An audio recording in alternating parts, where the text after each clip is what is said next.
share Ya, screen belum? belum. Udah ditaruh jalurnya di Udah share bisa, screen. udah bisa. Mari kita buka dengan doa.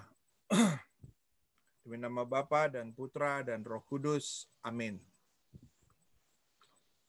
Ya Allah Bapa, pada malam hari ini kami bersyukur kepadamu, terutama di dalam perayaan Pesta Fransiskus Xaverius yang menjadi pelindung bagi karya misi gereja. Biarlah pada hari ini kami juga yang mempersiapkan diri untuk menjadi bagian dari karya gereja dalam pewartaan Advent ini, hatinya terbuka untuk mendengar kembali apa yang menjadi kehendak-Mu dalam proses pewartaan, pendampingan, dan pembinaan yang dibutuhkan oleh umat-Mu selama masa Advent. Berkati pertemuan ini dan berikanlah kepada setiap kami terang Roh Kudus-Mu untuk selalu percaya bahwa Engkau selalu mendampingi dan menyertai kami.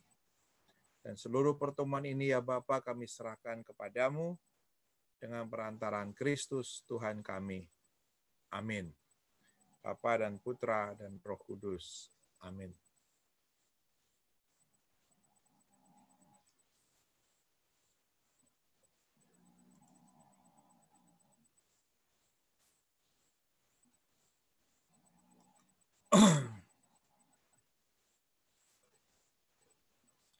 Ya, kita akan mencoba mendalami tema yang disediakan oleh gereja tentang aku, kamu, kita, bertetangga.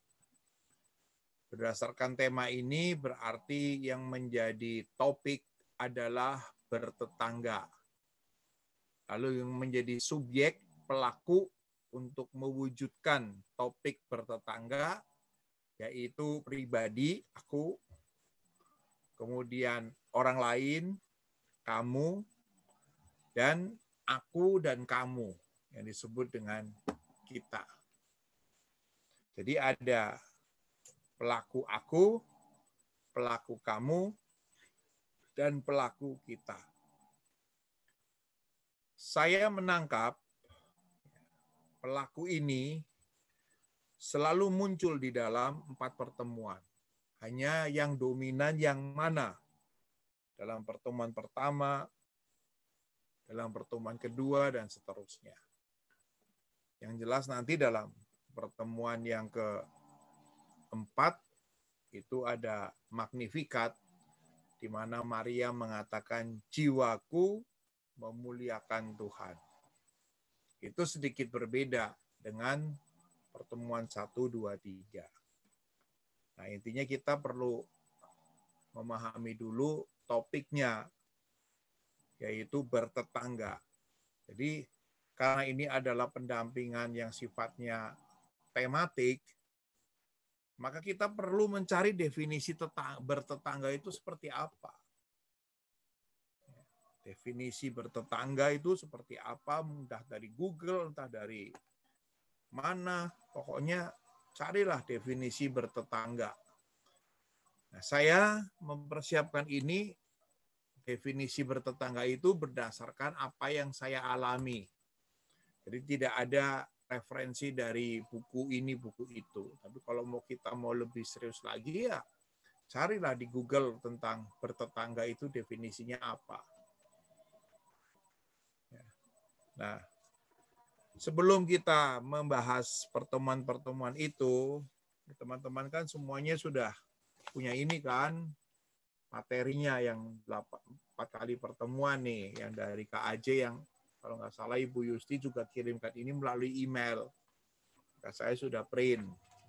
Ada apanya itu, kata pengantarnya, doa pembukaannya, dan seterusnya, dan seterusnya. Nah, kembali lagi, ada yang namanya penafsiran sabda Allah dalam liturgi. Apa yang perlu kita perhatikan? kita sudah disodorkan topik, yaitu bertetangga. Lalu kita sudah disediakan teks-teksnya. Nah, bagaimana teks-teks itu kita tafsirkan dalam suasana Advent.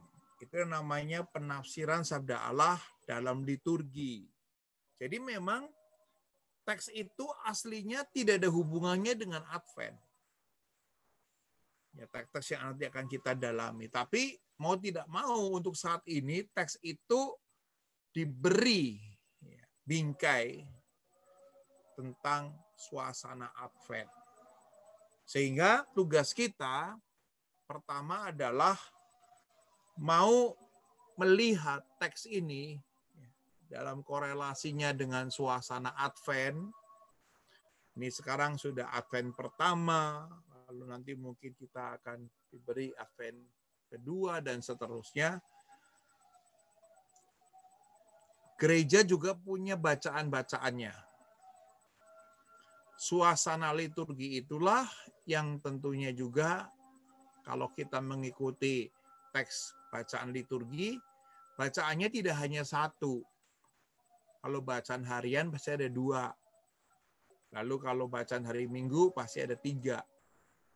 Ada juga doa-doanya, entah doa pembukaan, entah doa umat. Dan ini menjadi bagian dari penafsiran. Bacaan yang ada, doa-doa dalam perayaan, itu menjadi sangat penting untuk menafsirkan sabda Tuhan dalam koridor liturgi. Jadi kita bisa dibantu nih, kalau ada teks dari gereja seperti ini, juga di teks ini ada bagian doa pembukaannya, ada bagian aktivitas atau permainannya, ada juga makna aktivitas, itu menjadi sarana untuk menafsirkan teks. Jadi doa pembukaan, penjelasan tema, dinamika permainannya, itu menjadi sarana untuk menafsirkan teks yang akan kita dalami. Demikian juga tentang membangun niat. Ini juga menjadi bagian termasuk doa penutup. Nah, ini yang namanya doa perayaan. Jadi kita nggak perlu sibuk mencari buku tafsir, tapi setidaknya teks kitab sucinya juga sudah tertulis di sini. Lalu teks itu nanti mau ngomong apa nih pesan-pesan moralnya? Ya dibantu melalui isi kandungan dari doa pembukaan, doa penutup, dari aktivitas permainannya, dan seterusnya. Nah, kita kemudian bisa, kalau memang ada waktu untuk mempersiapkan lebih panjang, kita bisa mencoba mencari tahu teks-teks ini, kalau di dalam liturgi besar, itu dibacanya saat kapan. Nah, itulah kita bisa tahu, misalnya, contohnya nanti pertemuan pertama itu diambil dari 1 Korintus bab 1 ayat 10 sampai 17. Nah, itu kita bisa telusuri. Kalau 1 Korintus itu di dalam bacaan liturgi gereja, itu berarti menjadi bacaan epistola, yaitu bacaan kedua. Pasti 1 Korintus itu pernah dibaca di dalam liturgi gereja, yang nanti nyambungnya dengan bacaan Injilnya apa, bacaan pertamanya apa. Nah, itulah komentar biblis yang melatar belakangi teks itu. Menarik ya, waktu saya juga mencoba mempersiapkan pertemuan yang pertama, itu 1 Korintus bab 1, itu ternyata dalam liturgi gereja dibacakan di hari Minggu biasa ketiga tahun A. Maka ketemu 1 Korintus bab 1, bacaan Injilnya apa? Bacaan pertamanya apa? Nah, dengan demikian maka pesan dari 1 Korintus menjadi lebih bernyala, lebih berbicara.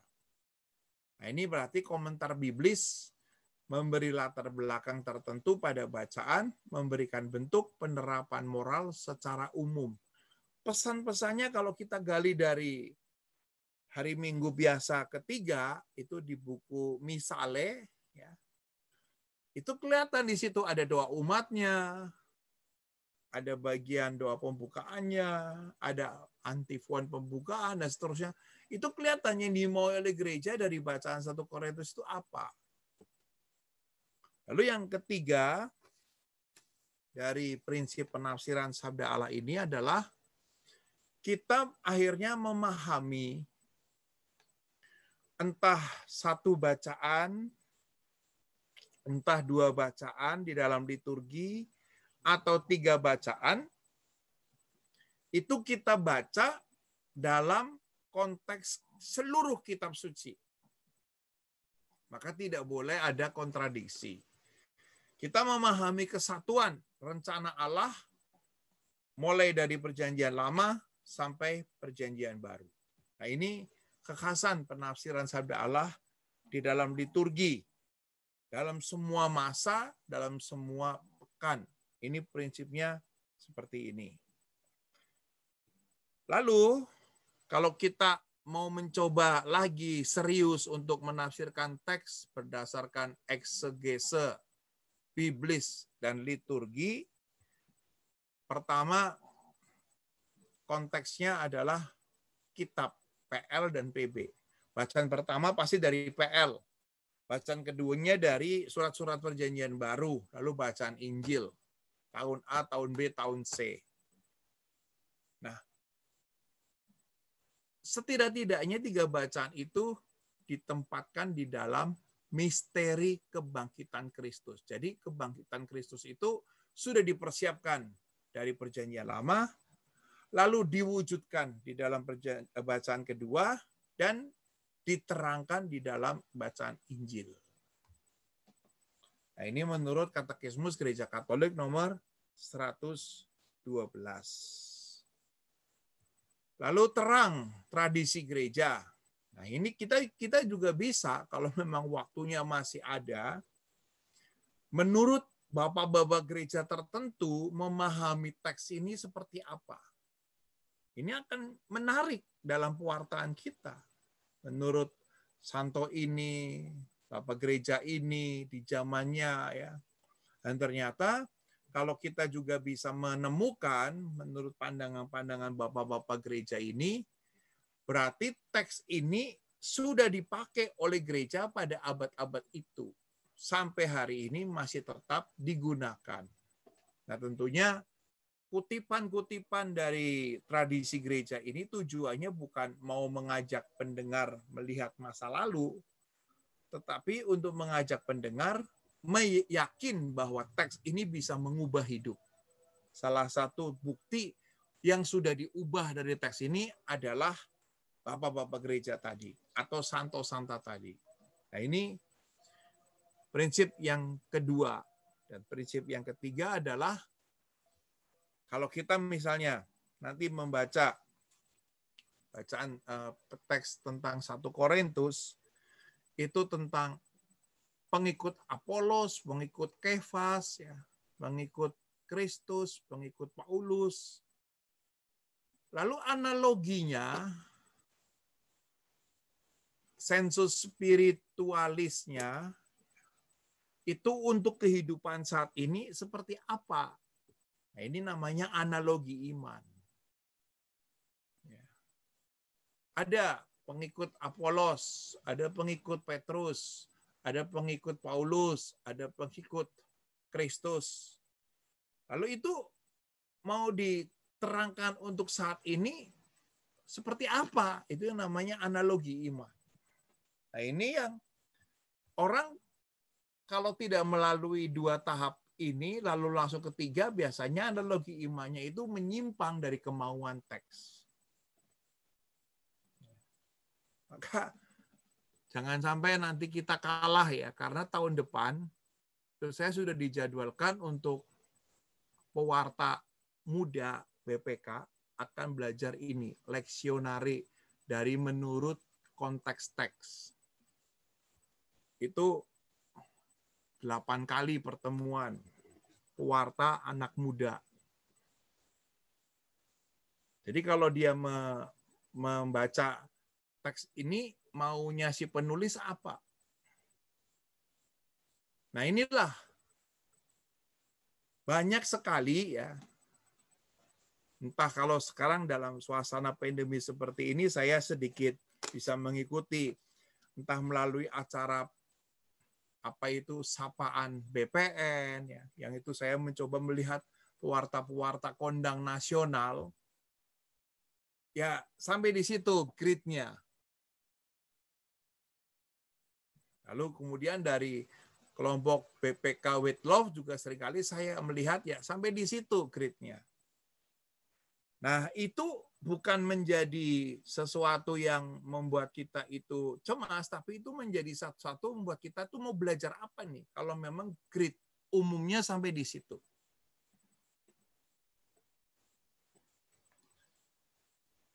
Banyak tidak melalui prinsip 1-2 langsung ke analogi iman. Ini banyak pewarta karismatik modelnya ini. Langsung teksnya, langsung penerapannya. Padahal penerapan itu belum tentu dimaui oleh si penulis teks. Nah sekarang kita mencoba punya analogi iman yang dimaui oleh kemauan liturgi. Yang dimaui oleh kemauan liturgi. Nah, secara khusus, nah ini kalau kita mau menjadi pendamping di masa Advent ini, ya kita harus perlu belajar apa sih muatan liturgi selama hari-hari Minggu Advent ini. Kita punya 4 minggu, Minggu Advent. Ini merupakan tema khusus. Minggu Advent yang pertama, liturgi berbicara tentang akhir zaman. Natal yang kedua, akhir zaman. Jadi kalau kita diminta untuk membawakan renungan yang pertama, itu nuansanya adalah demi terwujudnya akhir zaman. Nah, kalau tema kedua adalah tentang perpecahan, maka kapan perpecahan itu bisa selesai? Ya nanti akhir zaman. Maka sekarang biarkanlah ilalang dan gandum tumbuh bersama-sama. Biarkanlah sekarang ya orang yang tidak mau bertobat ya tunggu saja sampai akhir zaman. Kita tidak bisa memaksakan orang yang masih konflik saat ini untuk berdamai. Masih ada tahun depan Natal lagi. Masih bisa diberi kesempatan untuk berseteru sampai bertahun-tahun, sampai nanti akhir zaman pasti akhir zaman perseteruan sama sekali tidak ada lagi. Tidak ada lagi ratap tangis dan gertak gigi. Nah itu nuansa dari pertemuan yang pertama. Ini nggak perlu dijelaskan kepada umat, tapi ini menjadi bahan dasar kita sebagai pemandu. Lalu kalau kita diminta lagi untuk membawakan tema yang kedua dan ketiga dalam liturgi itu menempatkan pusatnya adalah tokoh Yohanes Pembaptis yang dikaitkan dengan warta pertobatan. Nih, Advent kedua dan ketiga itu lebih bernuansa pewartaan pertobatan, lalu kita nanti akan diperhadapkan dengan tema tentang siapakah sesamaku dan bertetangga itu asik. Nah ini siapa sesamaku? Kadang-kadang kita perlu bertobat juga untuk mengenal sesama secara lebih real. Dan kita juga perlu bertobat juga untuk bisa memahami tetangga. Gak gampang dalam kehidupan kota besar seperti ini untuk mengatakan bertetangga itu asik. Nggak gampang. Mungkin 1000 rumah hanya satu untuk Jakarta. 1000 rumah hanya satu. Itu saya bisa pastikan namanya itu bertetangga itu asik, namanya cerita dongeng 1001 malam. Ya kan? Ya kan? Nah, kita diajak untuk setidak-tidaknya Yohanes juga mewartakan nanti yang datang setelah aku, dia yang lebih penting. Itulah sesama. Yohanes menempatkan Yesus sebagai yang lebih penting. Nah, itulah pertobatan. Lalu kemudian di hari Minggu Advent yang keempat, di mana kita juga diajak untuk berbicara tentang toleransi berbuah sukacita, yang bacaannya diambil Maria mengunjungi Elizabeth.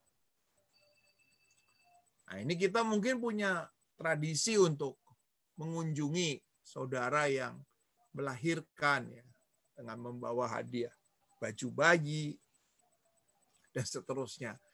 Tapi pada saat kita melakukan itu, mendatangkan sukacita atau beban tersendiri. Apalagi kalau pas lahirnya tanggal tua. Ya kan? Di situ kan. Wah, terbeban banget nih. Mau nggak ini, tapi dia dulu juga memberikan sumbangan ke saya, tapi sekarang bagaimana? Nah, itu. Nah, menyiapkan kelahiran Tuhan di kota Daud dengan tema adalah toleransi berbuah sukacita. Nah, jadi inilah yang perlu diperhatikan pada saat kita mau membawakan nuansa liturgi Advent. Ya. Lalu kemudian poin yang kedua, bahwa ternyata hari-hari Minggu Advent itu punya makna ganda. Nah, yaitu kita membawa suasana Natal pertama, yaitu untuk rahmat yang akan diberikan lagi tahun ini. Itu rahmat Natal pertama juga akan diberikan lagi tahun ini, tapi juga rahmat tahun ini dalam rangka juga menanti kedatangannya di akhir zaman. Jadi Natal itu bukan berhenti di tanggal 25 Desember. Ya kan? Tapi 25 Desember itu baru memulai lagi untuk Natal yang sesungguhnya, Natal yang penuh adalah Natal di akhir zaman. Yesus datang kedua kali. Nah, ini adalah makna ganda. Jadi karena itulah suasana Advent yang didengungkan oleh Gereja Katolik sebelum 25 Desember itu membawa nuansa Natal di akhir zaman, di mana orang perlu waspada, berjaga-jaga. Ya. Sekalipun toh akhirnya nanti 25 Desember tahun ini kita boleh merayakan Natal, itu rahmat yang diberikan sekali lagi. Namun ini bukan yang terakhir kan harapan kita. Ya. Oleh karena itulah kita juga tidak tahu mau sampai berapa kali lagi kita bisa merayakan Natal. Oleh karena itulah sebenarnya yang paling dominan adalah Natal di akhir zaman, bukan Natal tanggal 25 Desember. Natal di akhir zaman tidak ada yang tahu, sehingga kita perlu waspada, perlu berjaga-jaga, dan seterusnya, dan seterusnya, dan seterusnya. Nah, ini yang perlu kita bawa pada saat kita membekalan untuk suasana Advent. Nah, sampai di sini, apakah ada yang mau diskusi? Sebelum nanti kita akan bahas pertemuan 1 sampai 4 secara lebih singkat. Iya, Pak Agus, saya mau tanya, itu kenapa Santo Yohanes Pembaptis dan pertobatan itu sampai 2 minggu? Ya, karena kalau kita lihat ya, pesan dari pertemuan kedua dan ketiga itu adalah perubahan sikap manusia yang diingatkan selama masa Advent ini. Perubahan sikap. Sehingga diberi waktu pengakuan dosa, macam-macam. Nah, itulah kesempatan di minggu kedua dan ketiga. Dan kemudian bicara tentang Yohanes Pembaptis, itu merupakan satu jembatan yang sangat penting dari peralihan perjanjian lama menuju ke perjanjian baru. Dalam pandangan gereja, posisi Yohanes Pembaptis itu adalah penting. Karena apa? Teologi kita tidak memotong begitu saja teologi perjanjian lama. Ada jembatannya.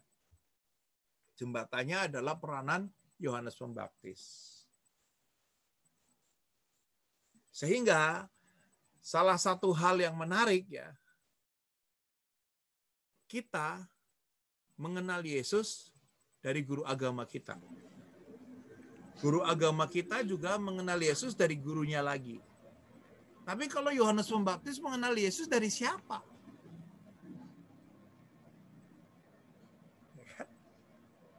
Sejak dari dalam kandungan, dia sudah melonjak kegirangan. Nah, jadi memang Yohanes Pembaptis itu adalah boleh dikatakan hulu dari iman akan Yesus Kristus. Hulunya kalau Maria itu memang sumber mata airnya, tapi titik hulunya di mana? Yaitu Yohanes Pembaptis.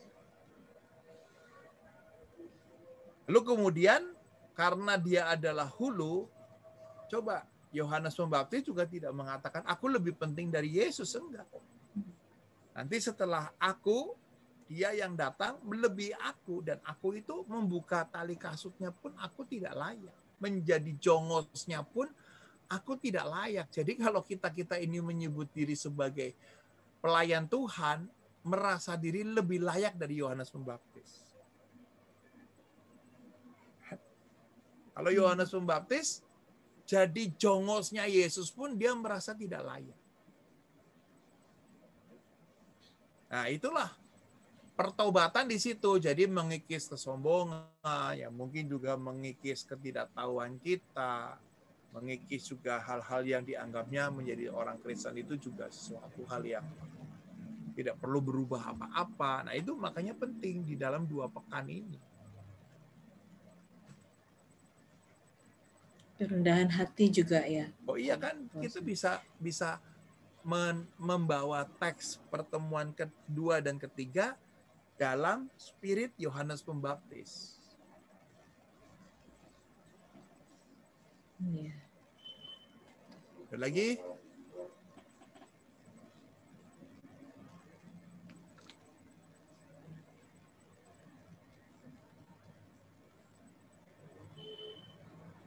Cukup jelas?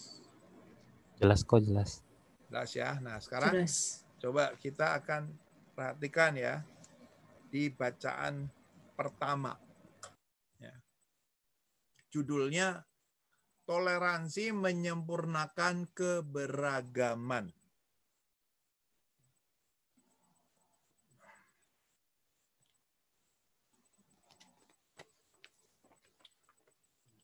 Dari 1 Korintus bab 1, 10-17. Saya nggak perlu bacakan ya, nanti bisa baca sendiri. Tapi intinya di situ ya ada informasi. Secara garis besar, tema surat Korintus yang pertama adalah tentang persatuan harus bisa menggantikan perpecahan. Jadi seluruh Korintus yang pertama ini temanya adalah mengatasi perpecahan. Itu konteks kitabnya. Lalu di dalam perikop ini ya Paulus menerima informasi lisan atas terjadinya perpecahan, perselisihan dari beberapa orang keluarga Klu. Ini pasti orang Chinese nih, Klu Peng An gitu kan misalnya. Ya kan? Itu ada satu satu penafsiran yang menarik ya, ada satu buku yang ditulis oleh Pastor Tom Yakob membahas keluarga Clue itu siapa. Sampai-sampai informasi lisan ini menjadi pertimbangan serius bagi Paulus. Itu berarti keluarga ini keluarga orang berpengaruh. Ya kan? Tapi di sini keluarga ini pasti ya, orang yang berpengaruh, yang sangat mencintai komunitas, dan pasti orang yang berpengaruh dan sangat cinta pada komunitas nggak suka dengan perpecahan atau perselisihan. Tetapi dia nampaknya tidak mampu melerai itu. Sehingga dia menulis WA ke Paulus yang ada di Efesus. Jadi konteksnya Paulus memang pernah di Korintus. Lalu 4 tahun kemudian, setelah ditinggal oleh Paulus, waktu Paulus berada di Efesus, muncul masalah ini. Lalu keluarga Clue ini menyampaikan informasi itu kepada Paulus. Nah, kemudian Paulus dari Efesus menulis surat ini. Jadi Paulus itu memberikan wejangannya melalui virtual. Ya kan? Melalui surat, ya kan, tidak langsung. Melalui jarak jauh itu. Lalu kemudian Paulus mengatakan prinsipnya hanya ada satu juru selamat, yaitu Yesus Kristus. Entah Apolos, entah Kefas, entah Paulus, atau Kristus, itu hanyalah nama atau hanyalah pelayan-pelayan. Nah, kalau kita nanti mau menjelaskan lagi, Paulus itu kelompok pengikutnya orang-orang non-Yahudi. Sedangkan Petrus kelompoknya adalah orang-orang Yahudi yang sangat konservatif. Lalu Kristus itu kelompok karismatik. Ya kan, yang selalu dalam nama Yesus. Ada setan dalam nama Yesus, ya kan. Ada yang ngantuk ditengking dalam nama Yesus, itu pengikut Yesus, kan. Semuanya Yesus, Yesus, Yesus, Yesus. Ada yang kelompok Petrus, kelompok liturgi, devosi, ya kan. Legio Maria, ya kan, kerahiman ilahi, ya, itu mungkin kelompok-kelompok Katolik yang konvensional.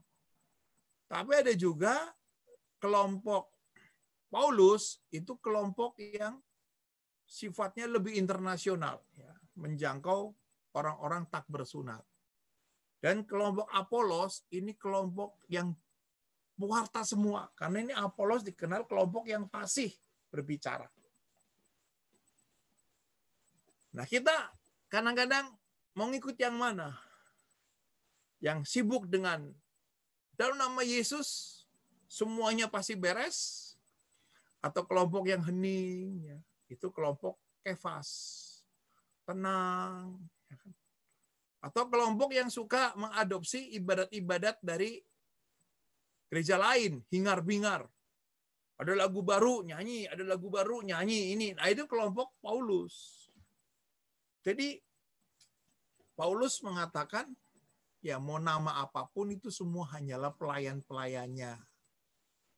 Sehingga nasihat Paulus yang singkat ini, kita perlu seia sekata, perlu erat bersatu dan sehati sepikir untuk membangun jemaat. Nasihat Paulus yang singkat ini sudah terbukti dari apa? Dari kualitasnya dia, yang memang telah memikul salib Yesus. Jadi bagi Paulus, kamu harus seia sekata. Coba kalau kita menasihati orang harus seia sekata, tapi kita sendiri juga dalam tanda petik pecundang, tidak sportif, maka nasihat itu mental. Ya kan? Kita harus erat bersatu, sehati sepikir, tapi kita sendiri kadang-kadang setiap kali pertemuan selalu menjadi kelompok vokalista sonora, vokal. Tidak sehati sepikir, ya. Datang terlambat, pulang duluan. Nah, lalu kita harus mengatakan kita harus kompak, kita harus ini. Nah, gimana? Ini nasihat ini hanya bisa didengarkan kalau orang yang memberi nasihat juga sudah punya kualitas memikul salib. Memang ada di dalam konflik itu tidak gampang untuk bertahan di situ. Tidak gampang.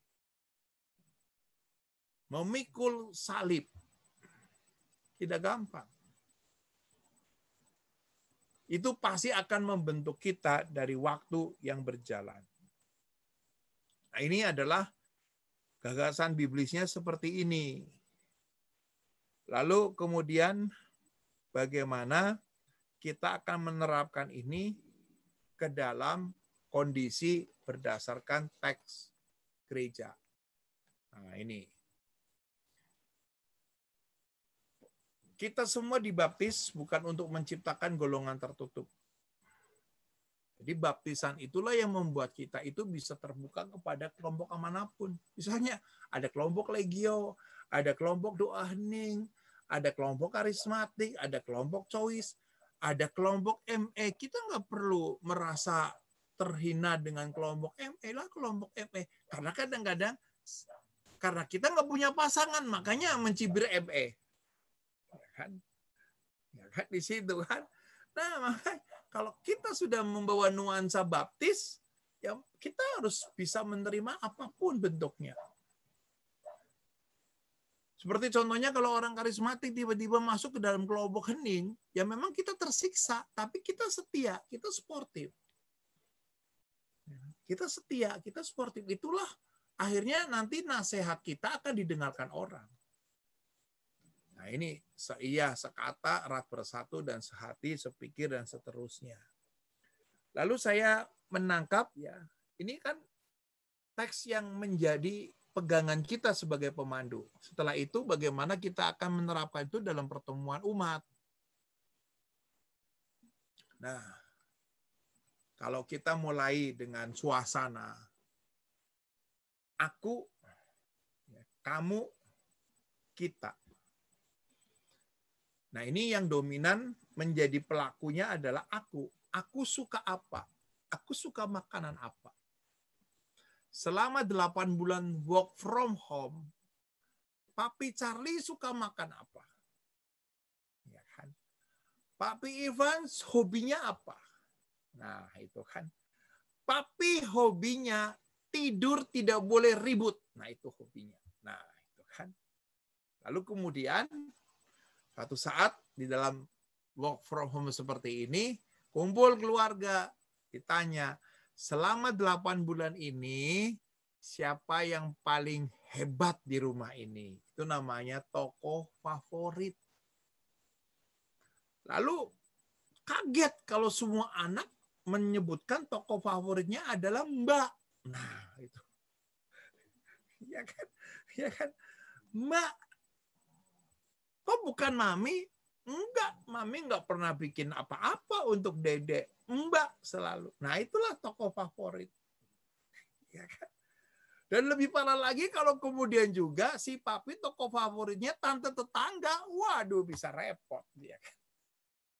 Jadi memang di sini adalah kalau kita menemukan makanan yang aku suka, hobi yang aku suka, apalagi sekarang di masa pandemi, si Ivan tuh suka selalu belakangnya itu gambar sayap malaikat, ya karena itu hobi. Jadi jangan sampai dirusak itu sayap malaikatnya. Hobi, ya kan. Mungkin ada yang hobi pakai sepeda, ya kan. Dan seterusnya itulah hobi, hobiku seperti itu. Nah ini kita gali di dalam dinamikanya. Kita gali. Nah nanti tanggal 10 dan tanggal 17 saya diminta untuk mendampingi lingkungan Green Garden. Pertemuan Advent 1-2 dan pertemuan 3-4. Kalau mau gabung saya kasih itunya linknya. Itu menghadapi orang-orang yang boleh dikatakan saya cukup tahu di sana, orang-orang yang rumahnya gede-gede. Dan saya harus membahas tema aku, kamu, kita bertetangga. Bagaimana? Itu sangat sulit sekali. Antar rumah sendiri juga mereka nggak perlu bertetangga. Anaknya pulang juga nggak tahu, anaknya pergi juga nggak tahu, dan seterusnya, dan seterusnya. Nah, lalu kemudian di dalam bahasan ini, intinya apapun yang kita suka, apapun yang kamu sukai, ya, yang kamu favoritkan, kita mau mencari merasa sangat dicintai.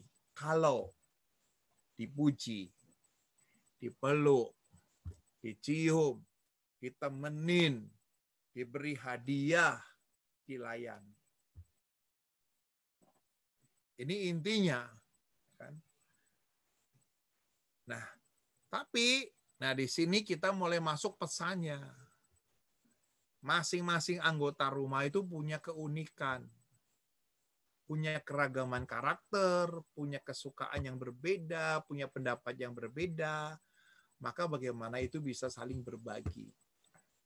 Lalu kemudian yang terakhir adalah karena rahmat Tuhan, di dalam perbedaan itu kita bisa hidup damai, bisa saling melengkapi, meski kadang-kadang ya dalam familiaris konsorsio itu membangun hidup berkeluarga itu nggak gampang karena dari orang yang berbeda latar belakang, budaya, suku, kebiasaan. Dan bisa bertahan dalam perkawinan sampai 50 tahun, itu luar biasa. Itu karena rahmat Tuhan. Nah, inilah pesan-pesannya seperti itu. Mudah-mudahan pertemuan pertama itu menjadi hidup. Nah, makanya bagaimana analogi imannya dengan bacaan Korintus dengan apa yang dimaui oleh teks gereja. Teks gereja sama sekali tidak menyinggung apa-apa tentang 1 Korintus. Hanya punya analogi imannya. Di situ ada perbedaan Apolos, Kefas, dan Paulus mengatakan perpecahan tidak boleh, maka itu dianalogikan di dalam kehidupan pun ada keragaman karakter. Masalah sukanya beda, ya, hobinya beda, dan seterusnya. Saya mau sharing di sini. Ya. Favoritku adalah mamiku, yang sudah almarhum. Karena saya ingat persis, saya anak pertama dan saya punya 3 adik, mamiku selalu menyediakan makanan yang berbeda untuk kesukaan anak-anaknya. Saya suka tempe goreng, tempe goreng. Adik saya suka tahu goreng, tahu goreng. Jadi ada tempe goreng, ada tahu goreng, ada ketimun rebus, ya kan? Dan ada telur rebus. Itu kalau sudah siap itu masing-masing mengambil sesuai dengan kesukaannya. Nah, di situ pada saat kemudian adik saya dalam tanda petik bisulen karena terlalu banyak makan telur, akhirnya telurnya dibagikan ke saya. Nah, disitulah satu konteks ya, hidup damai, selaras meski beda. Nah, seperti itu. Contoh-contohnya kita bisa kembangkan sendiri. Cukup jelas? Apakah ada yang mau menambah?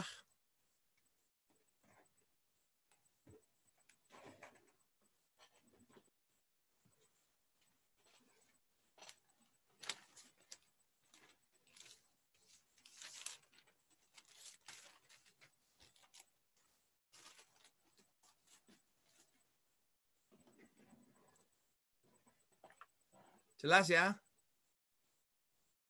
Lanjut. Pertemuan yang kedua. Siapa sesamaku? Ini diambil dari Injil Lukas.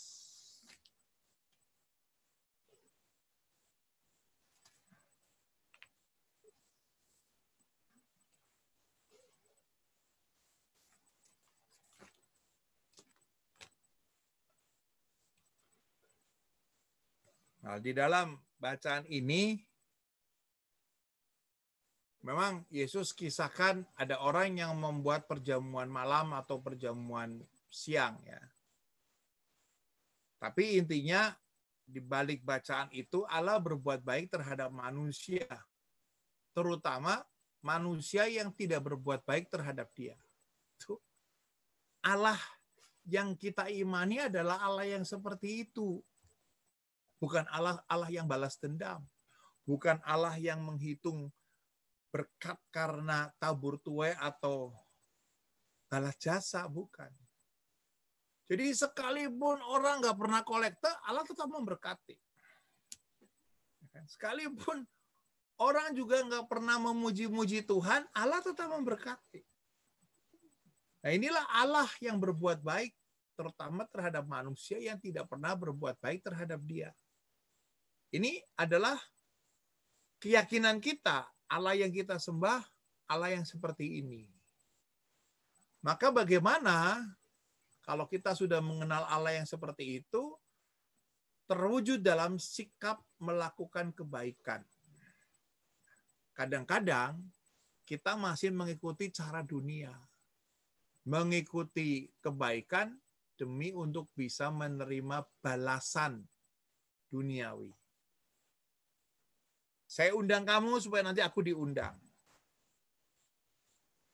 Mudah-mudahan Ivan yang rajin kasih buah bukan berarti mengharap nanti saya ngirim buah. Itu namanya balasan duniawi. Nah, itulah seperti itu. Ya kan? Jadi kadang-kadang kita itu terjebak dengan diri kita, bukan dengan keyakinan akan Allah. Atau kadang-kadang kita juga melakukan ini, melakukan itu untuk mendapat balasan surgawi. Ya, biarkan nanti Tuhan yang membalas ya Ivan atas segala kebaikanmu ya semuanya. Ya, itu kadang-kadang kita juga melihat seperti itu.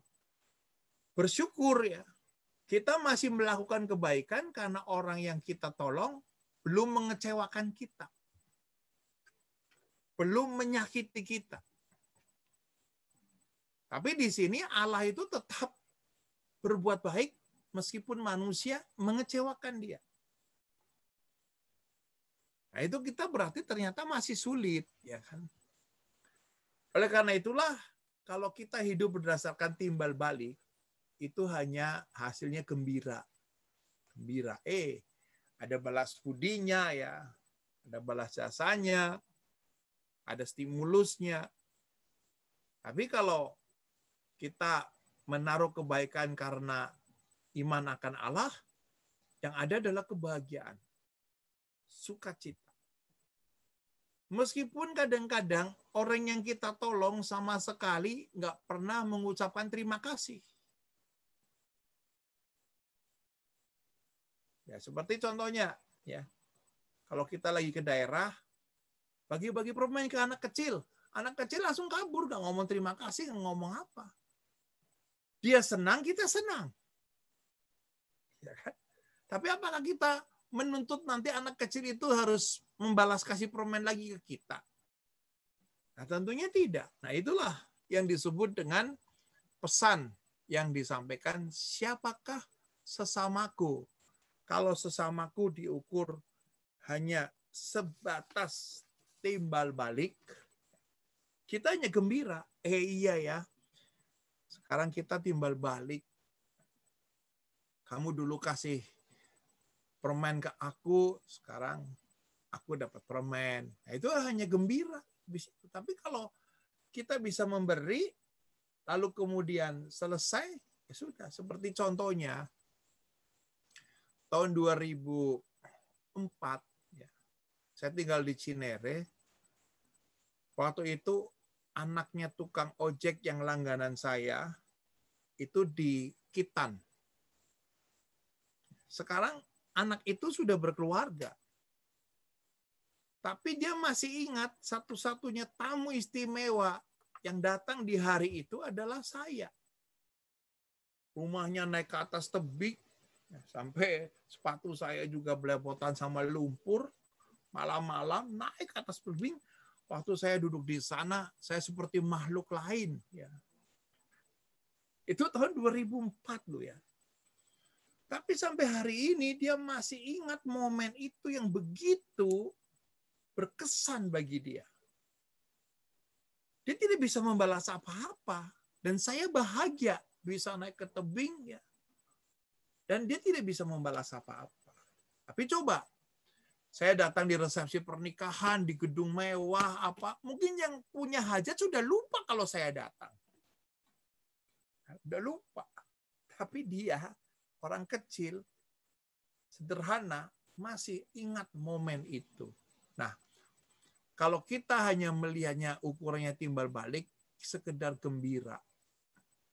Lalu kemudian dari pesan bacaan ini, bagaimana dengan kemauan teks? Teksnya seperti ini. Allah itu maha cinta bagi aku dan sesama.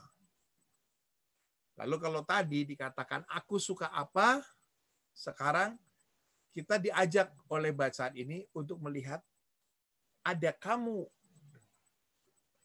yaitu asisten rumah tangga, sopir, petugas yang ngambilin sampah di rumah kita, ada security, ada kamu. Yang bisa jadi dia adalah orang-orang yang setiap hari kita jumpai.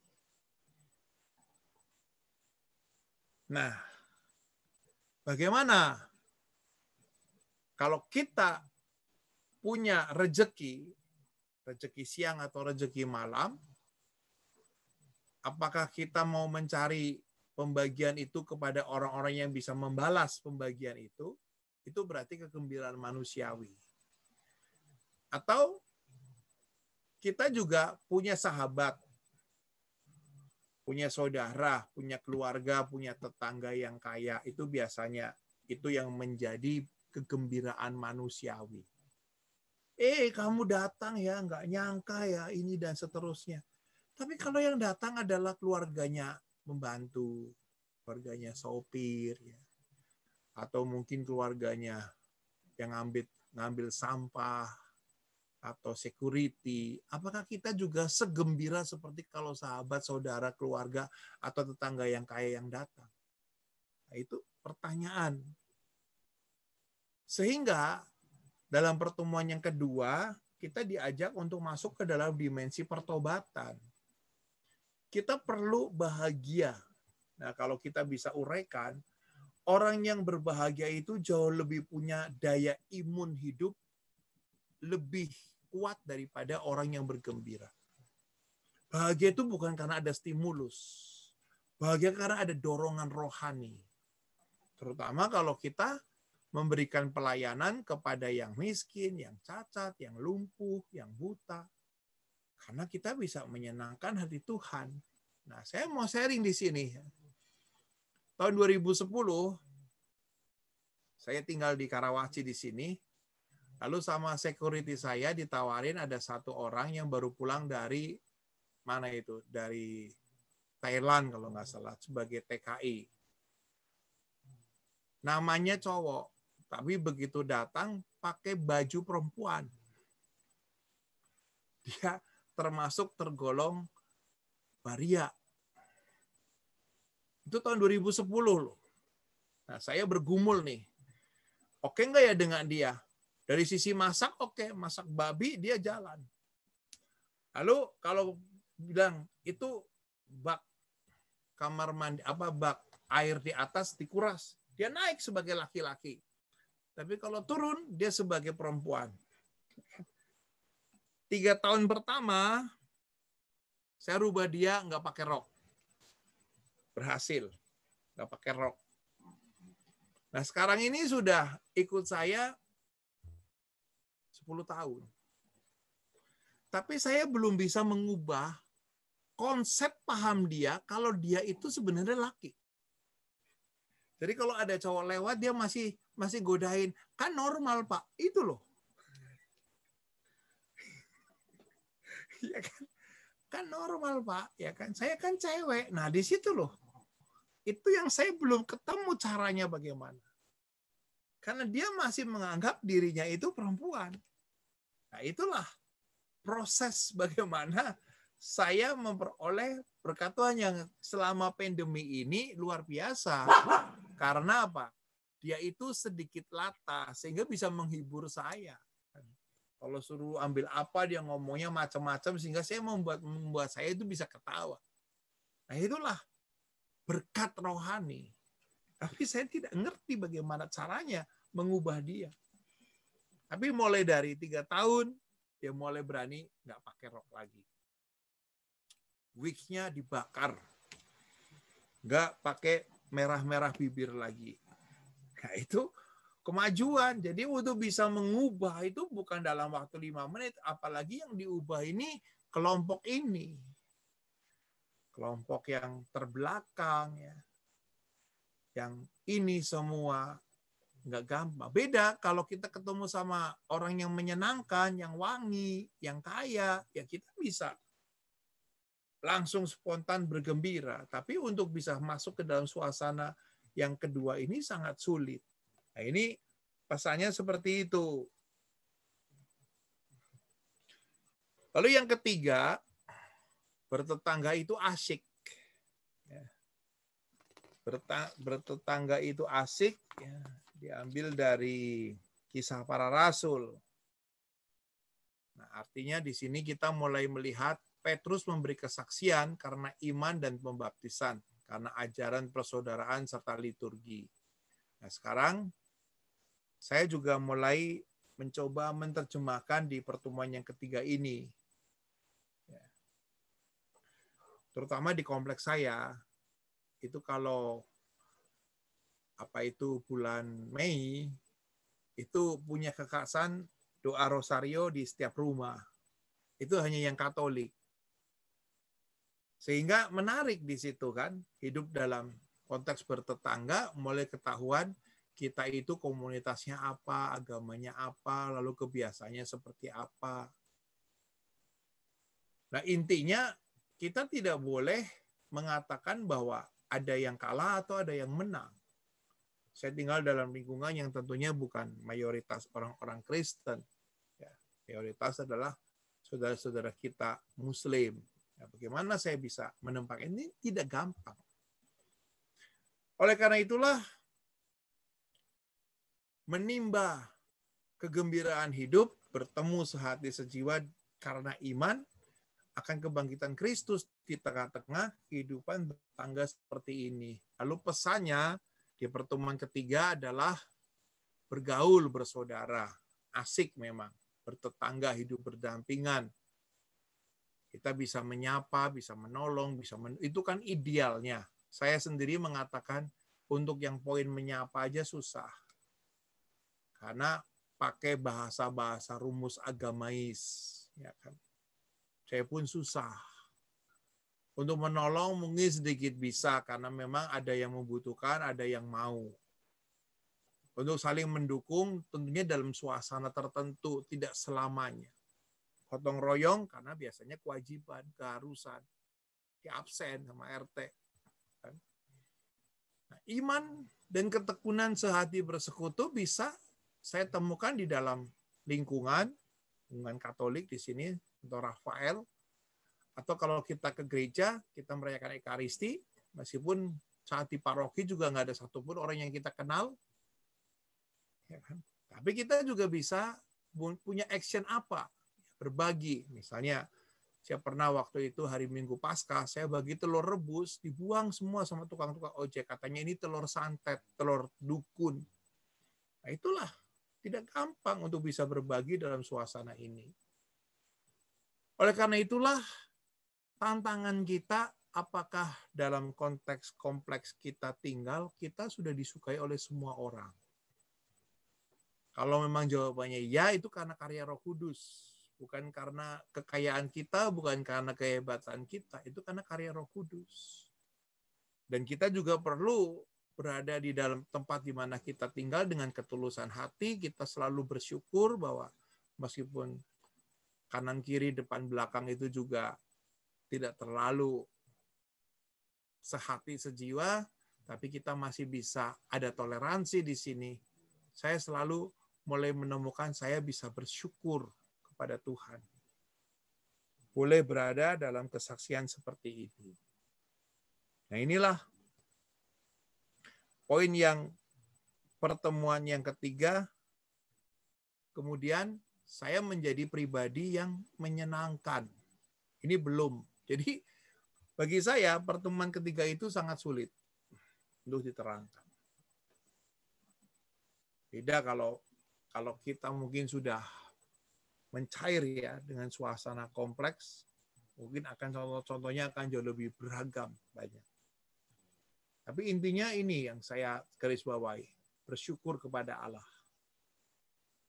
Meskipun yang namanya sehati, sejiwa, bertekun masih dalam lingkungan yang modelnya terbatas. Tapi untuk sampai ke sini belum maksimal. Nah, pertemuan yang terakhir, toleransi berbuah sukacita, ini berkaitan kisah Maria yang mengunjungi Elizabeth, itu yang membutuhkan jarak 4 hari perjalanan. Dan Maria yang dipenuhi Roh Kudus bisa mengasihi sesamanya dan stay di sana 3 bulan penuh. 3 bulan penuh. Kita pernah nggak punya pengalaman mengunjungi saudara 3 bulan penuh? Saya belum pernah. 3 hari aja mereka sudah cemberut mukanya, apalagi 3 bulan. Ya kan? Kapan pulangnya, begitu kan. Nah, Maria akhirnya memunculkan kata Magnificat yang diawali dengan profesiat bagi masa depan 2 insan yang masih serba tersembunyi. Bayi yang dalam kandungan Maria dan bayi yang dalam kandungan Elizabeth. Dan ternyata toleransi justru dimulai dari sesuatu yang tidak nampak. Itulah pesan yang keempat di situ. Elizabeth berbicara atas nama anak yang di dalam kandungan. Nah, pesannya di sini adalah sukacita iman. Hati yang selalu bersukacita, jiwa yang memuliakan Allah, ada ketakwaan, ada kerendahan hati, dan sukacita iman itu ditujukan bagi semua yang berkunjung. Kita mau membantu orang lain, kita mau peduli, mau berbela rasa kepada yang membutuhkan, dan kunci kita bisa memiliki sukacita iman, kita berkomunikasi. Apa yang harus kulakukan untukmu? Itu komunikasi. Tegur sapa, informasi, berjumpa. Seringkali kita sudah berusaha ramah ya, tapi disalahpahami juga. Seperti Charlie yang berusaha ramah, kadang-kadang dinilai kepo. Nah, itu kan, lalu kepo itu apa? Itu kendala bahasa, ya kan? Ya kan? Ramah, semua cepat malam, dibilangnya kepo. Itulah kendala kesalahpahaman, ya kan? Tapi ada juga yang diam, angkuh, sombong, ya kan? Tapi intinya bahasa komunikasi itu harus pakai tangan kosong, jangan pakai senjata, jangan pakai udang di balik batu. Pakai tangan kosong, transparan. Kita nggak bawa apa-apa, kita nggak punya kepentingan apa-apa. Kita memang mau meneguhkan kamu. Kita mau care. Ya. Nah, ini adalah bahasa yang dikatakan seperti ini. Dan menurut saya, ada satu bahasa yang mengatakan peribahasa, sahabat yang sejati adalah sahabat yang tetap mengakui di masa yang sulit. Bukan di masa yang lagi jaya. Komunikasi. Komunikasi itu penting. Kadang-kadang kita tidak komunikasi, seperti misalnya, contohnya nih, kita bisa mulai mempersiapkan diri dengan lebih baik kan. Misalnya, Irfan mau kirim buah ke saya, komunikasi dulu. Pak Agus, suka buah apa? Gitu kan. Ya. Saya suka pepaya. Kan. Tapi tiba-tiba dikirim buah, ya kan? Ya sudahlah, saya nikmati aja itu buah naga banyak-banyak sampai bibirnya merah itu kan. Udahlah. Jadi memang kadang-kadang ya Ya sudah, kita bersyukur, berterima kasih. Tapi coba kalau dikomunikasikan, pemberian itu menjadi optimal, menjadi efektif. Nah, itulah komunikasi. Orang bisa mengatakan, ya seperti waktu di mana itu dalam satu lingkungan di Alam Sutra, itu waktu itu mau bikin semacam baksos. Lalu terkumpul uang sekitar 12-an juta. Lalu mau dibagikan berapa bungkus sembako. Saya bilang, ada satu desa Katolik yang suaminya sudah meninggal dan anaknya 4. Rumahnya di sini. Bagaimana kalau kita membantu dia? Oh, kasih aja satu sembako untuk dia, Pak Agus. Gitu. Enggak. Saya ajak ketua lingkungannya, tanya ke ibu ini. Ibu dalam rangka Natal berapa tahun yang lalu ya, ibu memerlukan apa? Dia jawab, kami perlu kulkas, jawabannya. Lalu untuk apa? Supaya kami bisa jualan es lilin. Nah, disitulah Yesus juga selalu mengatakan, apa yang harus kulakukan untukmu? Lalu orang buta itu, aku ingin melihat. Maka Yesus bilang, melihat. Lalu kemudian rapat lagi di lingkungan, akhirnya diputuskan, belikan satu kulkas untuk ibu itu. Dan luar biasa, ini sudah berjalan kurang lebih 8 tahun, kulkasnya masih dirawat dengan baik, dan anak-anaknya kalau sekolah, jualan es itu. Coba kalau waktu itu kita memberi karena mungkin ya keinginan kita, sembako belum tentu dibutuhkan oleh orang yang menerima. Oleh karena itulah Mother Teresa mengatakan, jangan dikritik Mother Teresa. Kalau kamu menolong orang itu jangan kasih ikan, tapi kasih kailnya. Lalu Mother Teresa menjawab apa? Ya tergantung orang yang ditolong. Kalau orang yang ditolong mau mati, apakah dikasih kail? Orang yang ditolong mau mati, dia saat ini harus kasih ikan supaya sebelum mati dia sudah rasa ikan. Nah, disitulah komunikasi. Maka Maria pada saat datang kepada Elizabeth, justru virtualnya itu si bayi yang komunikasi. Yohanes bilang sama Yesus, Sus, kau di sini aja sampai gua lahir.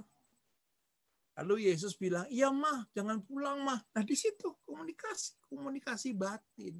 Sehingga waktu Elizabeth merasakan bayi yang dalam kandungnya melonjak kegirangan, siapakah aku ini sampai ibu Tuhanku, itu berarti tidak ada keberatan sama sekali kalau Maria stay di situ selama 3 bulan sampai melahirkan.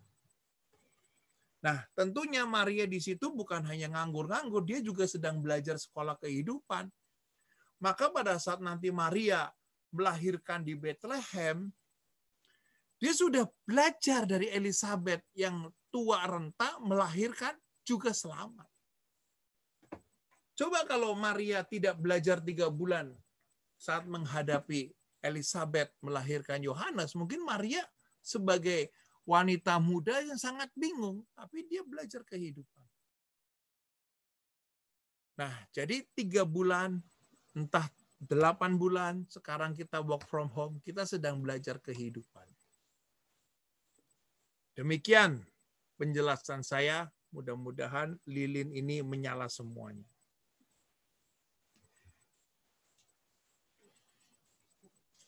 Ada yang ingin komen? Silakan dibuka mic-nya.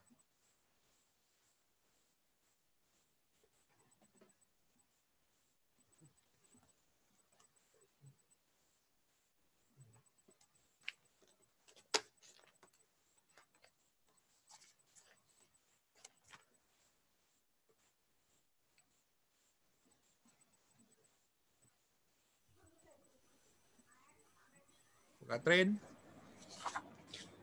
Malam Pak Guru. Suaranya putus-putus ya? Enggak.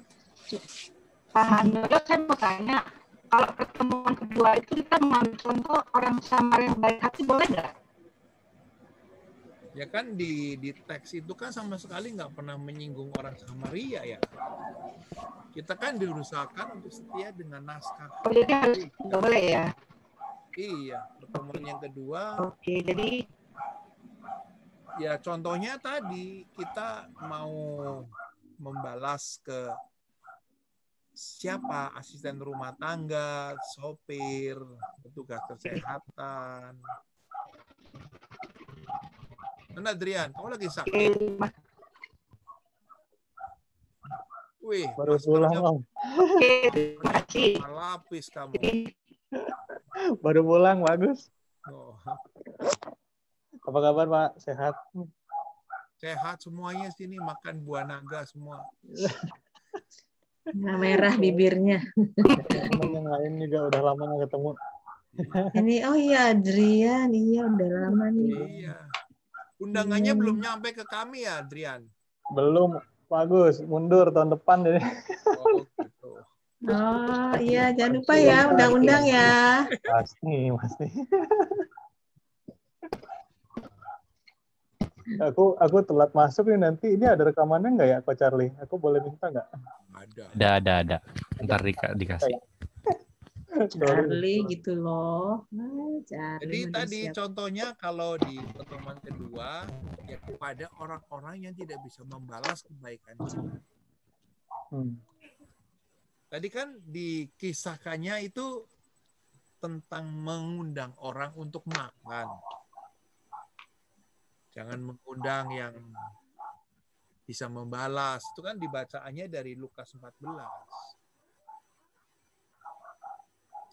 Sehingga contohnya nih yang paling praktis ya. Misalnya saya tiba-tiba dikirimin kue. Bagi saya itu kue itu enak banget nih. Terus pembantu saya bilang, Pak, seumur-umur saya belum pernah makan, lupa. Kira-kira bagaimana? Ya kan, pergumulan saya. Ya kan, saya juga masih suka, tapi saya sih sudah pernah makan. Ya, coba, kalau kemudian tiba-tiba yang minta, ya mungkin ya orang hebat yang suka kasih sesuatu ke saya. Pasti dia akan membalas kalau saya sekarang kasih ke dia. Jadi kalau kasih ke pembantu, ya dia tidak bisa membalas. Kadang-kadang pernah juga dalam satu Natal nih, kalau nggak salah ya Natal, dia bikin kue warnanya pink, ya kan, warnanya pink ya kan. Terus bagaimana ini ya saya itu bukan dia, itu tukang yang ngangkut sampah. Gimana ya? Saya cobain itu rasanya juga nggak jelas, nggak ke kanan, nggak ke kiri gitu kan. Jadi saya cobain. Terus kemudian saya tawarin ke pembantu, kamu mau nggak habisin? Mau banget Pak. Habis itu kan kemudian tukang sampahnya itu kan, gimana Pak kuenya? Saya langsung ngomong apa? Wah enak, saya habisin. Itu berarti saya bohong kan? Gimana? Nah itu tadi bikinin lagi. Seperti itu. Seperti itulah pergumulan. Bagaimana siapa sesamaku? Siapa sesamaku itu nggak gampang. Tapi di sini dicontohkan adalah kalau kita menolong orang yang bisa membalas pemberian kita, kita hanya gembira. Tapi kalau kita bisa menolong orang dan orang itu tidak bisa membalas, kita bahagia. Bahagia itu tidak pernah diciptakan oleh manusia. Itu karunia Tuhan. Bahagia. Kita bisa bedakan kan antara bahagia sama gembira.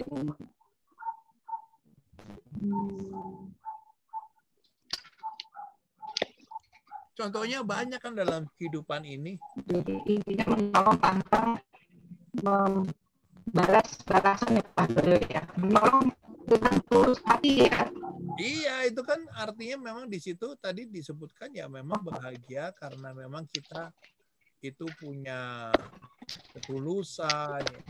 Tidak menyebut timbal balik.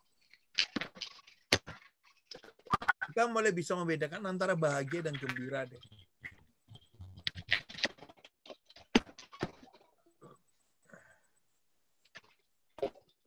Kalau nanti Adrian bagi undangan ke kita, kita gembira.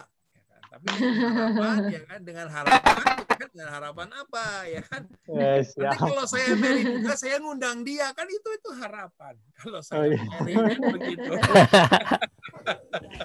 Tunggu. Ya kan itu namanya timbal balik begitu. Iya. Siap, bagus. Jadi kadang-kadang seperti sekarang nih, Adrian tuh pasti rajin kondangan supaya nanti pada saat dia married orang itu datang. Itu gembira loh. Seperti itu aja. Timbal balik. Makanya kalau kita masih level itu, bacaan kedua kan pertobatan Yohanes. Kapan kita akhirnya bisa memperhatikan orang yang memang orang itu tidak bisa membalas. Mungkin bukan Natal tahun ini, Natal tahun depan, masih lama lagi kita diberi kesempatan. Itu pertemuan kedua. Ada lagi yang mau mendalami lagi?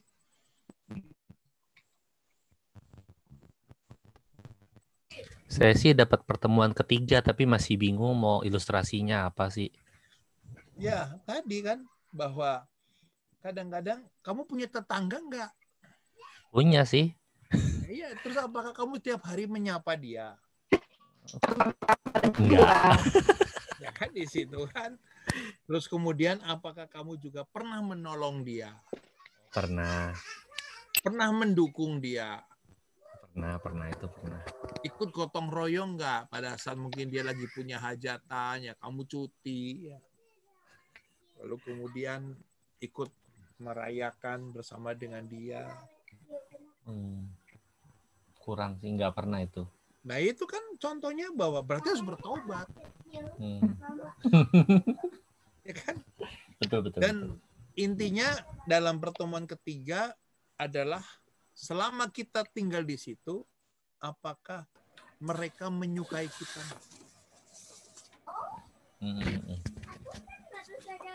Saya belum berhasil karena memang tetangga kanan kiri tidak menyukai. Sudah mayoritas di sini Muslim, rumahnya ada anjingnya. Ya itulah, gak gampang di situ. Menyapa mereka juga mereka nggak suka karena harus pakai rumusan-rumusan agamais. Senyum juga saya nggak ngerti karena mereka juga pakai cadar, jadi dibalas atau enggak senyuman saya. Saja sih, Agus. Saya nggak ngerti juga bagaimana. Kan gotong royong juga kadang-kadang ya sudah gotong royong berapa bulan sekali saya hadir di absen ya. Kemudian harus masuk ke sungai, membersihkan sungai ya saya enggak, saya pulang duluan, diprototin lagi seperti itulah. Dan kerja bakti lalu hari Minggu kan begitu. Dan semua itu tidak gampang. Di contoh nomor 3. Dan bagi saya bertetangga itu bukan asik. Bertetangga itu saya hanya bisa mengucap syukur bahwa saya boleh hidup di sini. Bersyukur. Seperti kalau konteksnya yang masih kos, itu nggak gampang juga sama kamar sebelah. Ya kan? Ya kan? Gak gampang. Pengalaman kos, pengalaman di asrama itu nggak gampang juga. Apalagi kalau kemudian juga dalam konteks dalam satu rumah, ya ada 4 atau 5 keluarga. Waduh, sama ipar, sama keponakan, sama mertua. Itu bagaimana? Asik nggak? Itulah contohnya, contoh seperti itu. Yang namanya kan ini kan namanya tahun bulan keluarga.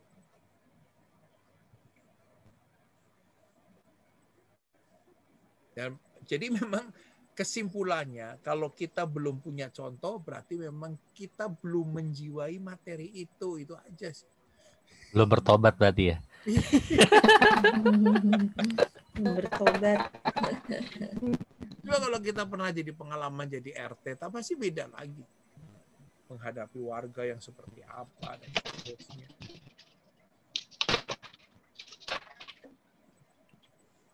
Ada lagi yang mau bertanya?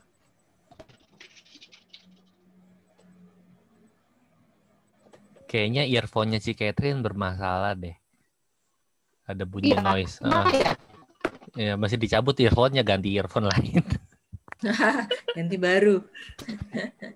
Ya, Irfan earphone-nya beli bro. baru. Namanya siapa Irfan itu sebelahnya malaikatmu? Namanya siapa? Oke, pasti dengar suaranya ya. Oh, Agatha. udah kayak Ya. Bunda Maria ya? Ih, lucu Kamu kemana banget. aja, Adrian? Ada bagus. Kerja aja sekarang mah. Aku pikir udah murtad. Jangan dong, amit-amit. Masa murtad sih Pak Agus. Iya. Udah jarang muncul, pikir udah murtad. Masa pewarta murtad, pusing dah. Iya gimana sih? Aduh, heboh dah udah. Sejagat heboh. Hmm. Aku lagi sering ke PD-nya, PD anak-anak, Pak Gus, PD junior. Oh gitu. Kan mereka ada juga online-onlinean sama, cuma rutin 2 minggu, sebulan 2 kali lah gitu. Oh, Makanya lucu banget ya. itu nggak semua orang bisa loh ngomong sama anak-anak. Iya, kadang-kadang lebih susah. Iya. Ya, dan masalah ini ya guru bina iman ya. Enggak, PD junior di Teresia tuh ada. Oh ada.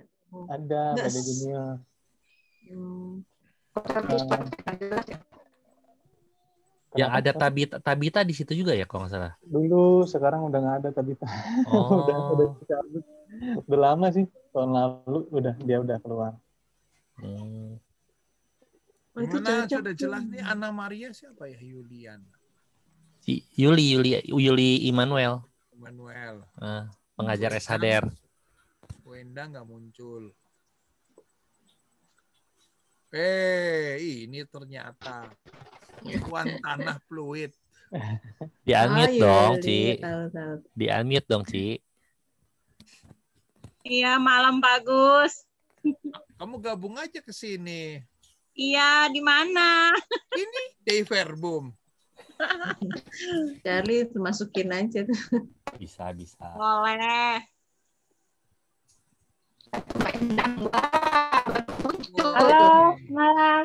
Wendang. Bu Endang. Malam, bagus, malam semua. Kayak reuni nih ya. Udah. Udah lama. Kangen. Bagus, saya punya pengalaman gini, bagus. Waktu bertetangga itu, kalau saya kan satu kompleks ya, satu kompleks itu berenam. Dan kami tuh udah dari sejak kecil, jadi udah boleh dibilang udah cukup akrab lah gitu ya. Nah terus cuman pada saat saya terpapar COVID itu ada langsung ketahuan deh mana tetangga yang baik, mana tetangga yang ya. Jadi ada tetangga walaupun udah dari kecil kenal, tapi ada juga yang langsung tahu kita satu keluarga kena karantina, malah mereka seperti melihat kita tuh seperti orang berpenyakit kusta gitu. Jadi kalau kayak di TV itu kan orang yang kena COVID kan bisa dibantu ya, artinya paling enggak ada perhatian gitu ya, walaupun hanya sampai depan rumah gitu. Ini malah enggak, mereka tuh langsung menghindar gitu, langsung lari, langsung apa gitu. Aduh, persis kayak orang sakit kusta gitu. Jadi saya merasa bertetangga itu kadang-kadang walaupun dari kecil udah terasa asik, tapi ternyata pada saat kita mendapat suatu musibah itu ya gimana ya? Ya terlihatlah bagaimana mutu dari bertetangga itu gitu. Kalau itu sebenarnya Bu Linda nggak bisa dimasukkan ke dalam contoh. Makanya ini, ya kan? nggak punya tetangga yang asik saya berarti ya. Kalau saya mau sharing asik ini ya, waktu bulan September, Oktober, itu pembantu saya nggak digaji. Waktu itu saya bilang, saya sudah nggak ada duit loh untuk gaji kamu karena saya di rumah terus, saya bisa kerjain sendiri. Lalu dia jawab apa? Bapak itu bukan bos saya, Bapak itu sudah seperti orang tuanya. Walaupun nggak digaji juga dia tetap kerja. Nah itu saya merasakan, lalu kemudian beberapa minggu yang lalu saya baru tanya ke dia gimana. Ya waktu tahun 2000 berapa, 2011, memang rumahnya dia itu kan kena angin badai roboh. Karena dia baru kerja di saya baru 3 bulan. Terus saya bangunkan rumahnya yang semi permanen, ya, pakai tembok ini semua. Dan dia ingat itu. Nah, kalau hanya Bapak nggak punya duit untuk menggaji 1 bulan itu tidak berarti dengan waktu Bapak menolong dia waktu rumahnya roboh. Dia tinggal sama mamanya yang sudah janda. Nah, itu pun keluarga itu juga karena perilakunya dia itu juga dalam tanda petik ya waria, tidak disukai oleh tetangganya kanan kiri dan seterusnya. Nah itu nggak gampang untuk care. Seperti tadi saya bilang ya 10 tahun, 12 tahun ya bersama dia. 3 tahun pertama memang bisa melepas roknya dia. Tapi untuk mentalnya dia saya belum bisa. Tapi harus pelan-pelan. Nah itu untuk kerja semua oke. Dan dia juga Muslim ya, masih mau mandiin dogi dan seterusnya. Lalu kalau genteng bocor juga dia bisa naik betulin genteng. Tapi kalau pas giliran di dapur juga dia bisa masak dan masakannya setingkat restoran. Ya kan?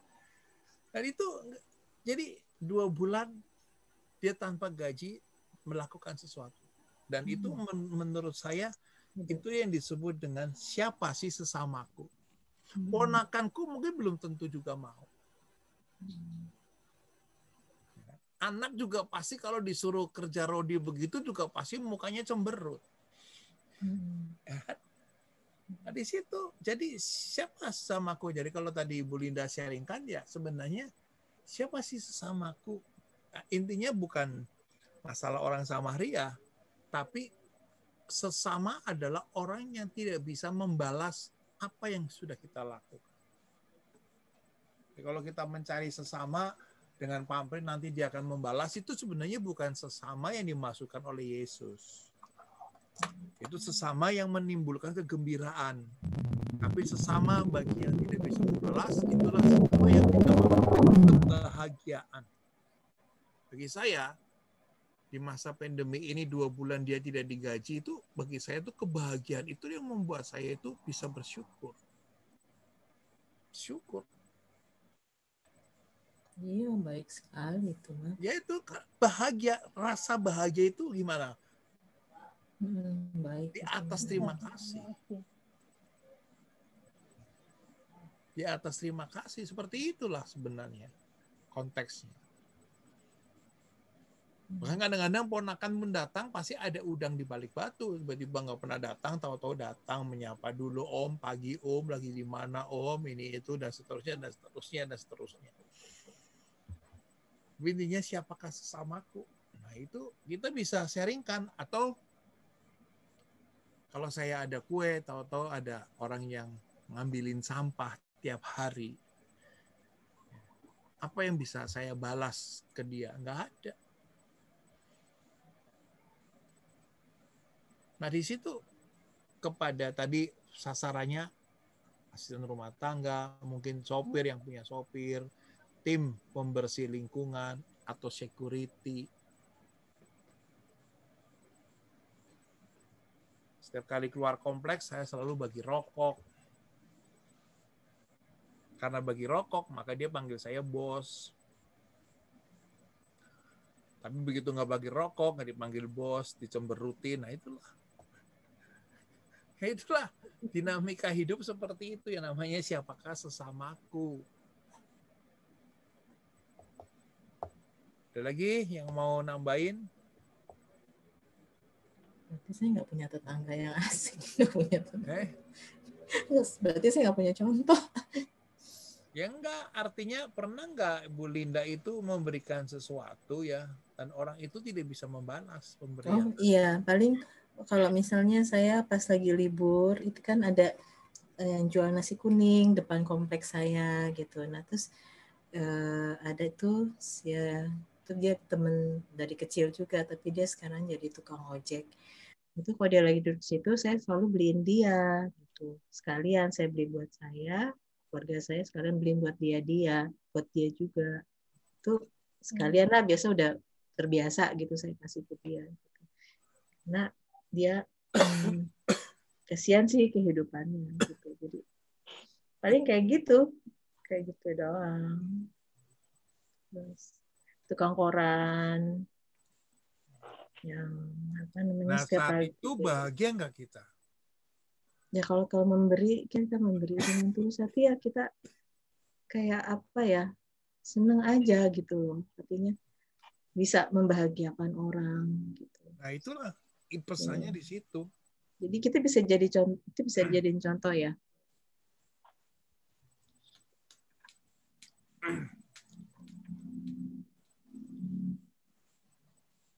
Ada lagi?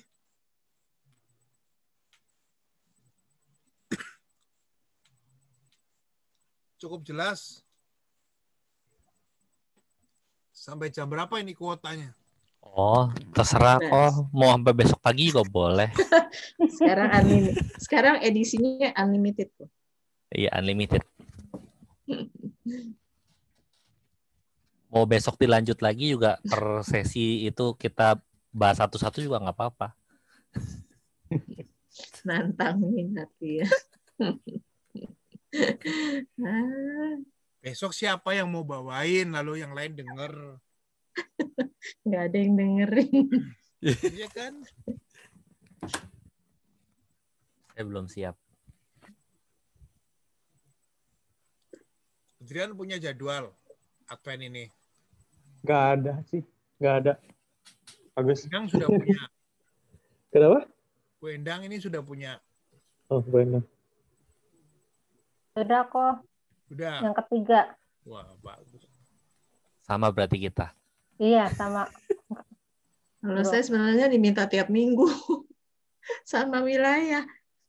Iya, saya bilang bagi-bagi dong. Satu wilayah kan ada 4 lingkungan. Masa saya semua?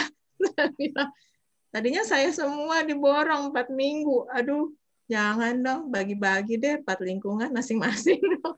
Ini bagi sama Adrian, Bu Endang, Irfan. Enggak, maksudnya dari masing-masing lingkungan.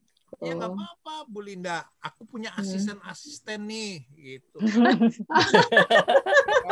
Asistennya lebih jago dari aku. Asisten nih, gitu kan. Pertemuan kedua, ketiga, keempat, gitu kan.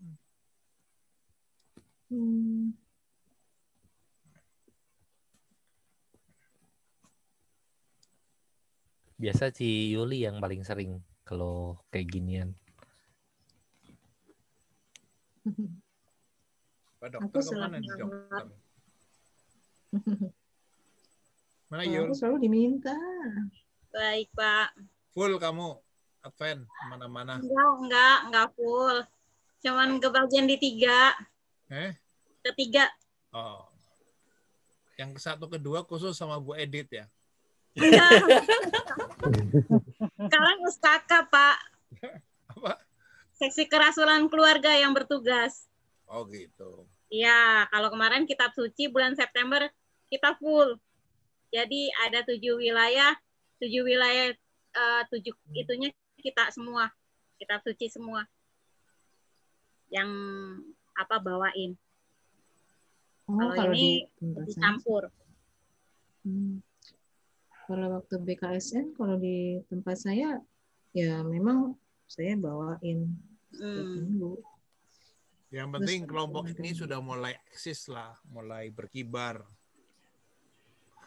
Ya, kalau di Verbum kan memang tiap ada Advent atau Prapaskah sama KKS lalu ada pembinaannya sama Ko Agus kan. Iya, enak tuh kita makanya kalau pas dapat tugas tuh, tugas di PD, tugas di wilayah, tugas di lingkungan, kita udah ada pegangan, gambaran, ada ya, pintu kan ini, ada ini paling enggak kita bisa lebih memahami gitu. Hanya Adrian, jangan kerja terus. Iya, bagus. Tapi memang itu Bulan kok saya madu juga kemana? kerja terus, Kenapa? capek emang sih. Ngumpulin bulan madu kemana keliling? Iya ya, bulan madu Belum mikir ke situ. ngumpulin buat ini aja dulu ya, Iya. cara hari hanya. Aduh, pusing. Makanya kalau menikah di masa sekarang kan malah ngirit dong. Iya Ya, kan, sekarang ngirit ngirit banyak bilang. banget ya. Hotel Udah pun kebayar promo. semua, Pak Agus. Eh, Udah kebayar semua, makanya kita mundurin. Karena kan nggak bisa kalau sekarang. Nggak bisa Oh. dibalik. Udah Udah, booking ya? udah Iya. bayar sih. Tapi belum dilunasin kan. udah, Tinggal sedikit. diambil aja semua bawa pulang. Apa gimana di Bagi-bagi ke tetangga. Nah, itu tetangga yang asik ya, Pak Agus. Tetangga asik Iya. banget itu. Tetangga itu asik banget kalau begitu. Kalau gitu gue jadi tetangganya boleh. Boleh. Gue pindah deh. Ini di virtual tetangga tuh. Cuma beda satu kotak ke kiri, satu kotak ke atas. Iya. Aduh. Habis itu pindah lagi. Yuli ini SPM angkatan 1 ya kamu ya? Satu. Angkatan 1. Iya. Ya. Masih di mute, Yuli. Gak kedengeran. Oh, seangkatan sama ini ya siapa? Yang suka Adam dan jual Hawa. menjual sate itu, sate babi siapa? Lupa. Evi. Evi, Ya. angkatan Evi ya, Iya. angkatan Evi. Kangen tuh Evi sama semalam sate babinya. rumahnya kemalingan katanya. Iya, rumahnya kemalingan katanya. Waduh. Handphonenya hilang katanya, jangan sampai ada yang minta-minta sesuatu pakai handphone dia. Sial amat. Itu bertetangga nggak asik itu.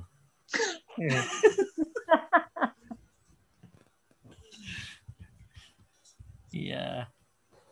Baik, terima kasih semua. Semoga bisa melayani dengan baik. Kalau mau join nanti tanggal 10 dan 17.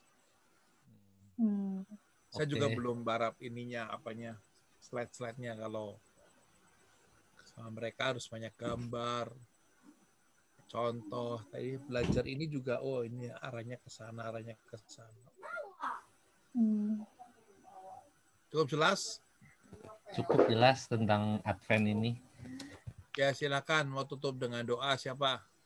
Ya, silakan Ciuli. Yuli. Yul, Rosario, peristiwa sedih. Peristiwa sedih itu hari Jumat. Ini bukan hari Jumat nih sekarang. Ini hari Kamis, Pak. Malam Jumat ini. Cahaya. Peristiwa mulia hari ini. Iya. Iya. Yuk, mari kita tutup dalam doa. Dalam nama Bapa dan Putra dan Roh Kudus. Amin. Selamat malam, Allah Bapa, Allah Putra, Allah Roh Kudus. Kami bersyukur Bapa, Engkau mempertemukan kami walaupun secara virtual. Tapi kami yakin Bapa, apa yang telah kami dapatkan sungguh berarti buat kami di dalam pelayanan kami selanjutnya Bapa. Biarlah firman-firman-Mu boleh Kau tanamkan di dalam hati dan pikiran kami, dan kami boleh menjadi alat kerajaan-Mu Bapa, hanya untuk kemuliaan nama-Mu. Biarlah kami boleh mewartakan firman-Mu sampai ke ujung-ujung bumi. Ya Bapa, kiranya urapan kuasa Roh Kudus-Mu Kau curahkan dan bagi kami semua Bapa, anak-anak-Mu yang melayani Bapa. Biarlah kami boleh membawa banyak jiwa Bapa untuk masuk ke dalam pertobatan, untuk saling mengasihi, saling mengampuni, dan saling bekerja sama dengan baik Bapa. Walaupun saat ini saat yang tidak mengenakan Bapa, di saat pandemi ini Bapa, tapi kami yakin, kami percaya Bapa, kami punya Allah yang sungguh luar biasa, yang memampukan kami semua untuk berdiri tegak walaupun dalam keadaan apapun. Terima kasih Bapa, kiranya perlindungan-Mu, penyertaan-Mu, dan berkat-berkat-Mu Bapa terus Kau curahkan bagi kami semua. Semua ini kami mohon kepadamu Bapa, dan kami juga mohon kepadamu untuk Kau memberkati Pak Agus Bapa. Kiranya Kau berkati beliau Bapa dengan kesehatan dan dengan berkat-berkat-Mu Bapa. Kau jaga dia Bapa, dan Kau urapi dia terus Bapa, sehingga dia boleh menjadi lebih dan lebih lagi mewartakan firman-Mu Bapa, dan menjadi alat-Mu yang lebih dan lebih lagi Engkau pakai dia Bapa. Terima kasih Bapa, semua doa ini kami panjatkan kepadamu hanya di dalam satu nama Tuhan kami Yesus Kristus yang hidup dan berkuasa, Allah sepanjang segala masa. Amin. Dalam nama Bapa dan Putra dan Roh Kudus. Amin. Ya, thank you kok. Makasih Pak Agus. Makasih, Pak Agus. Next meeting kapan nih? Berkati. Next meeting mau kapan? Gampang lah itu kan. Ini kan orang-orang yang punya gerakan roh. Kalau perlu katekese kok. Ya, atur aja kalau mau katekese harinya ditentukan. Katekese tentang Natal. Apa? Katekese tentang Natal. Amat tentang Natal. Katekese tentang pengeroyokan, itu ada itu narasumbernya di bawah. Bagaimana keluarga itu bisa rukun? Lah bagaimana aku juga belum berkeluarga, bagaimana bisa rukun? Bisa memberikan tips-tipsnya gitu loh.